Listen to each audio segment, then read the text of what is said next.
Kain tayo. Masarap talaga. Talbos lang na may asin, bitchin lang. Saka may kamatis. Ganito, masarap yan guys. Talagang pinaglaanan natin yan, masarap. Kailangan kumain yun ng talbos kasi pamparasa yan. Saka itong pagkang yun ang pampagana ng pagkain ng tao at pampalakas, mga kasukasuan, ugat, o mga iba pang dugo para dumalo.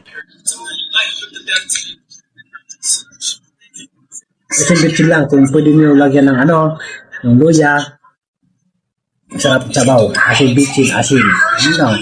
Basta nalagyan ng kamatis, parte-arte, wag na parte-arte. Basta masarap yan, masustansya.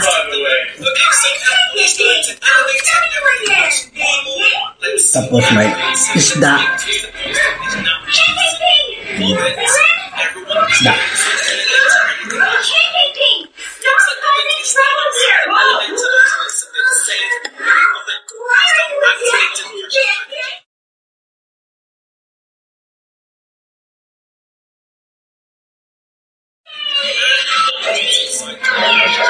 Like and share and comment. Diyan lang sa video. Comment na kayo, like and share. Pag dumaan sa wall ko, like nyo naman ang video na to, i-share nyo kung gusto nyo. And din sa baba, mag-comment na kayo at mag-engagement na key. Thank you, like and share.